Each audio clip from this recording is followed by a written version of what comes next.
What's up? What's good? It's Easter Sunday. I hope the Easter Bunny brought you lots of chocolate.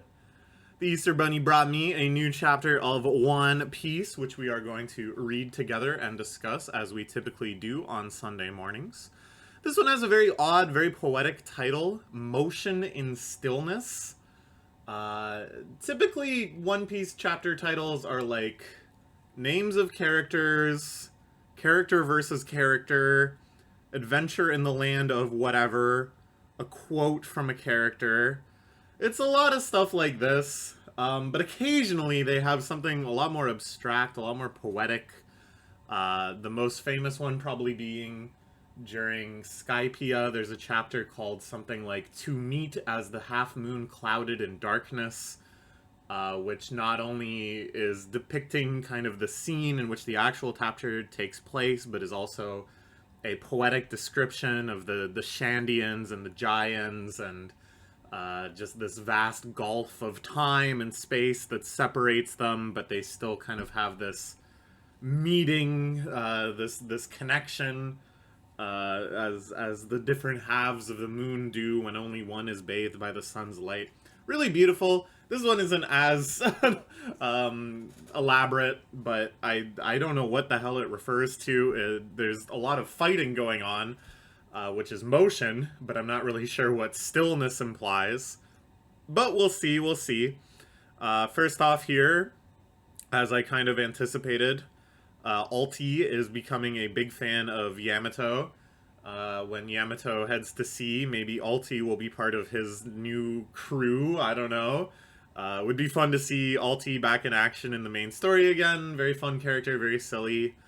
But yeah, this plot line continues. I feel like this is kind of the big sort of climactic incident on Wano itself before Yamato concludes his tour and heads out to sea. But I don't know. Some of these cover story arcs go on for like a long time. We may still be in the thick of it. Alright. So. Oh, right. Okay, so we pick up this plot point that's right at the end of the last chapter. This will probably be a major focus of this chapter. The showdown between Usopp and Jinbei and Nami and Colin and Brook and the Royal Knight, whose name I forget every single time. Gunko. So a couple interesting dynamics here. First off, I was like, oh, I think Gunko is listening to one of Uta's songs from One Piece Film Red. I was a little mixed up. She was listening to was Brook. It's the song that Brook plays right after the flashback ends. We have the time skip, and Brook turns out to have become a famous musician. It's like a weird smell in my apartment that just wafted up into my nose. I'm paranoid that it's the dryer, because I'm drying some laundry right now. 1 second. Okay, now, if I was a good YouTuber, and we'll see if I bother, I'll have edited that out, and that was literally 1 second. Anyways, so Brook, Gunko is a fan of Brook. That's X Factor 1. Also, Jinbei is here. That's X Factor 2. Nami and Usopp can definitely deliver some power if necessary. That's X Factor 3. And Colin, who I think last chapter I said was a liability because he's just a little kid. He's a little kid, but he does have extremely powerful blood flowing through him. He is indeed the son of Scopper Gaban, who I had neglected to remember that in the moment. And One Piece, if somebody has made somebody's son or daughter or whatever, and that the person of whom they have that lineage is very, very strong, there's no way that he's not actually strong. Even though he's a little kid. He is a giant. He's a giant little kid. He may actually have some unmeasurable, untapped potential that we're going to see manifest here. Okay. One of the human intruders to the castle guards couldn't handle. You're the ones kidnapping the children. Dare call me a human? We are gods. That's right. Usopp recognizes the way that celestial dragons talk. Close enough. That's one of the children at Elbaf. Those are my friends. Where are you taking them? Give me back my friends. Prefer a simpler method, but that size, our options are limited. Okay, so they managed to put out the fire. They defeat this thunderstorm nightmare apparition. They'll just have to walk. Take them to the Holy Land via an appropriate route. Holy Land, Marijois. Nami gets what's going on. But, so it seems like it's Gunko's power that's making the kids walk. It's Sir Killingham's power that makes the kids fall asleep, and it's Saint Summer's power that makes the kids untouchable because they're covered in invisible thorns. But it's Gunko's power that's actually moving them towards the ship or whatever. So if they defeat Gunko, they might actually be Gucci. Like, they might have foiled the whole scheme. At least, you know, taking the kids out of imminent danger. And yeah, as I said, there's a lot of X factors right now. It feels like our heroes are going to get trounced. The Holy Knights seem to be unbelievably powerful. But let's see. Don't look like the ones I'm thinking of. I suspect it's something above that. The Holy Knights. It's funny that Brook knows that. Why does Brook know that? I would say in the ranking of Straw Hat informedness, we have, like, Robin at the top, Jinbei, Nami near the top, Frankie's kind of up there, he's got very specialized knowledge, sure. Then there's kind of, like, the newspaper readers, Usopp and Sanji, I think, are at least at that level. Brook strikes me as somebody that has no clue what the fuck's going on most of the time. He just kind of likes to party and hang out and crack jokes and play music. I don't know. Maybe I'm underestimating him. Okay, the arrow chasing down Usopp. Zeus appears. Good. Love Zeus.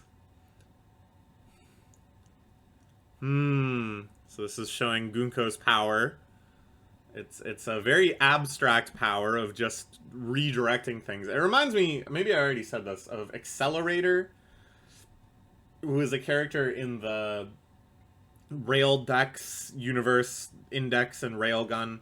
I'm not like a huge fan of those series, but back when it was kind of like a big thing on 4chan and stuff, I watched Index and Railgun.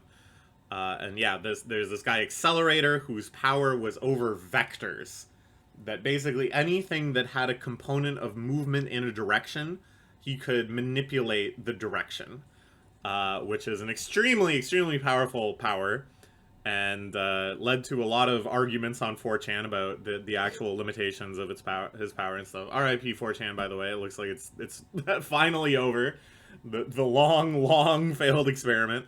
But yeah. So I don't know. It would fascinate me the way people talked about Accelerator online. And this seems to be a pretty similar power. That just anything can get redirected. Anything can be forced into some sort of movement in some direction. It's hard to know. Okay, and now Gunko is saying something kind of crazy here. One day, the world as we know it will cease to exist, or so we thought. She may inadvertently, in the heat of battle, reveal some of the deeper motives of the world government, which in turn are the deeper motivations of the lore of the world of One Piece. This is what gets crazy here when we're dealing with these sorts of characters, when they're just on screen doing anything. These are the people that know. These are the people that actually know what's going on, and at any time, for whatever reason, could reveal something major to us. Okay, Nami gets blasted. Poor Zeus wailing and apology. it was Brook. Good. But a small number of humans realized it and warned the world of the danger. This is, of course, the danger of the ancient weapons. Seems to be the focus of Ohara. And the idea that the ancient weapons are being wielded for evil. Lufthansa getting destroyed. But also alongside that, Vegapunk's warning that the sea levels are rising, that the world will be ultimately swallowed up by the sea, except for places like Marijois. And of course, you know, every time they bring this up, every time they emphasize this, the sea level, the water, etc., I'm just brought back to my own theory, my own machinations, my own long prophecy that the end of One Piece will be the oceans draining away. Every time I feel a little more confident that that's how it's gonna unfold. That's gonna be the final ultimate climax of One Piece is the draining away of the oceans. But we'll see. We'll see. A lot of ground to cover before then. A lot of oceans to cover before then too. Okay, Usopp takes a shot at Gunko. Blasts her with a crazy, gruesome, poisonous thing, blowing her entire upper half off. I feel bad for her, but the way she's regenerating is really gross. So she basically, I think, just tanked that attack to show off how strong she was. Now, what's interesting is she didn't just tank Nami's attack, which to me implies, like, they have regenerative abilities, which we talked about before. The Celestial Dragons have it as well. It feels like that's something that Oda has really, really protected until this moment. You know, there's Logia fruit people that can, like, disintegrate and reintegrate their body. They turn into, like, their devil fruit element. But we haven't really seen somebody who really demonstrably takes damage. They definitely get, like, something blown up and then through unknown means just regenerate it, which is like a hallmark of shonen villains, that they regenerate so you can beat them up like a million times. And it sometimes gets very tedious, so I appreciate that nobody in One Piece has had this power until like the final ultimate villain tier. But yeah, we saw the Gorosei doing it too. But I think already this hints at a limitation of it, which is that maybe they still feel pain and they can still be, like, crippled through damage and pain, through electrocution or means like that. It's just this sort of, like, physical damage to their body they can regenerate. And you notice she's regenerating her clothes, too. Like, it's definitely something going on. Maybe powers instilled by Imu, I think. We don't really fully understand what Imu's powers are or what they're able to command in people, but it seems like Imu is kind of orchestrating this top-level administration. Imu is able to sap away the powers of Saint Saturn, and then Saint Saturn, like, instantly dies. Like, all of the years and damage, and probably the fact that he's, like, hundreds of years old all catches up to him at once. Anyways, okay, so Gunko regenerates, and now it is unstoppable. No one can stop it. Arrows are pointing towards the targets of her attacks. Okay, yeah. Nami tries to wrest away the arrow. The countdown has begun. A vast war will ensue and drag the entire world into it, and which side the Giants pledge their allegiance to will have a profound effect on the outcome of the war. Okay, so this isn't just... hey, we should probably get Elbaf to join the League of Nations. You know, we've been meaning to do that for a while. They're motivated by the fact that there is this upcoming war, which we knew was coming. You know, the entire kind of arc of One Piece is moving towards this grand, vast conflict over the fate of the Earth.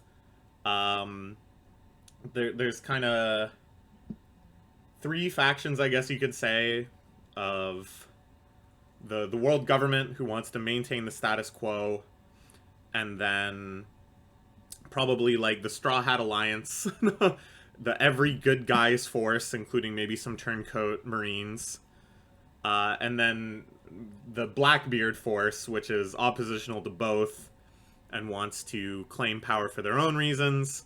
And then if I'm right and the One Piece is about draining the oceans of the world, there's going to be another conflict around whether or not we actually do that once the world government issue is dealt with, which might be between Luffy and Shanks. Crazy, crazy. I'm talking about like years and years of One Piece in the future in a few sentences. It's unreal. We really are entering the end game. But I love this focus on kind of the logistics of the war and the acknowledgement of the world government that it's not an open and shut thing, that this is actually a losable war. It's huge. It's way bigger than the Whitebeard War. Oda has said before that he wants the scale of the final battles to make the Whitebeard War look like minuscule in comparison. Get the giants involved. That's a great way to make things look minuscule in comparison. But yeah, this emphasis on they need to secure power to secure a victory for this war, and that the giants, and I've talked a lot about this, and I think this is so cool. The giants really are this amazing X factor that even though they've been a plot element for so long, they can still kind of hang in this super late game, super high powered conflicts. More than hang, they can have a profound effect on the outcome of the war. Great little shot here, you know, Broggy and Groggy, Bogey and the giant captains. Excuse me. Hacking their way through the nightmare manifestations.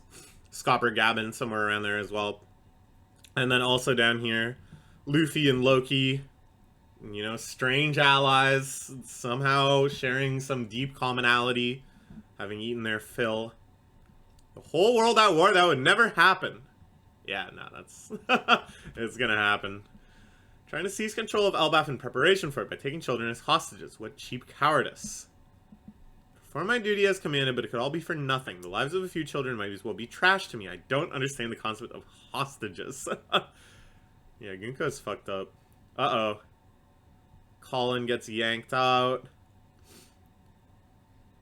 We see, this is fucked up, dude.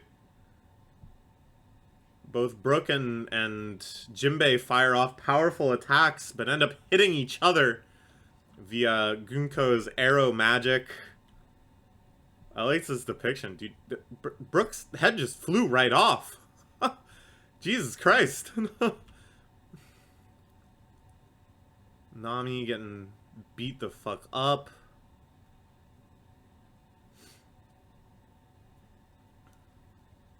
So it's not entirely clear, because she's doing stuff that's, like, realistic. The swooping and stuff around of attacks is physically plausible. You know what I'm saying? So it's kind of like, it's unclear, like, what is the actual limitation of her power, and, like, what is it actually doing beyond just, like, showing how you're gonna get beat up, or how you're gonna end up getting diverted through kind of like judo stuff. Oh man, yeah, this is looking bad. The X Factors didn't come into play at all. She didn't go, is that the Soul King Brook? Oh, I'm actually a huge fan, I'm not gonna fight you. That'd be too simple. And the combined efforts of all our heroes here, try as they might, greatly insufficient to take down Gunko.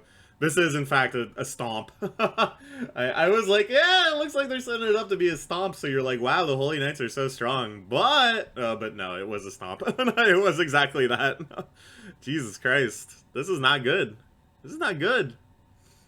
Seems like every village and important facility has its own transmission tool. Okay, Principal Tusk. Corner. Nice hard corner. So Killingham here, just absurdly strong physically, as a whatever he is. I still think he kind of just looks like that. Until we see a human form, part of me is still believing that he just looks like that.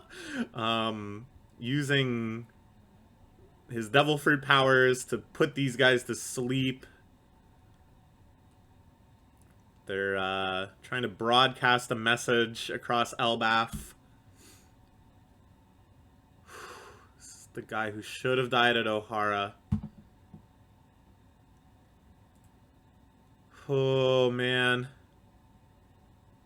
Brutal. And, like, as I said, such, like, a classic devil fruit powder.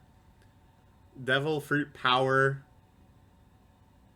Down he goes. Okay. It's all in rough shape. He's not gonna die. No way, no way. But in rough shape, in rough shape. Schools, libraries, what kind of peace-loving nonsense is this? You people are warriors. You're going to use the vicious, violent power that once terrified the world to serve to us as mercenaries. Isn't that right, King Harold? And then stupid Harold had to go and screw it all up. Well, that's interesting. Because, like, I was so sure that we were on the road of evil Harold plotline. That he was condoning this whole child trafficking thing that Mother Caramel had going on. And that's why Loki rampaged and stopped him, was to stop this evil, corrupt Elbaf. But I don't know. I guess it's a little more nuanced than that. It seems like the world government still is kind of on the side of Harold. You know, when they get warped in, St. Somers was like, oh yeah, are we here to go visit the grave of King Harold or whatever? Okay, well, we'll see. I don't know. I knew there was going to be some sort of X factor. that you know, there's always a bunch of stuff that we're set up to see during a flashback, but then they add in a lot of twists, a lot of surprises in flashbacks as well. And it seems like, yeah, there's a little more nuance than I expected. So we're going to see. We're going to see. Dude, this St. Somers, man, he's a fucking jerk, though. I'll tell you that. Can't wait to see this guy get his brains beat in. Now, check this out. He has the big spiked club, just like what's his face? Kaido. And Loki, in a flashback, also has a spiked club like that. Is it a coincidence? Maybe. You know, St. Somers has this thorn power. It's suitable as a weapon for him, in line with his powers. But Loki having the same one as Kaido sort of being, like, I saw a theory that Loki, Hadruden, and Kaido are actually all brothers, that there is another brother, Kaido. I don't know. We'll see. We'll see. We'll see. Let's wait until next week. We'll check it out. I only got so much speculative energy. But good stuff. Good stuff. Okay. Goodbye for now.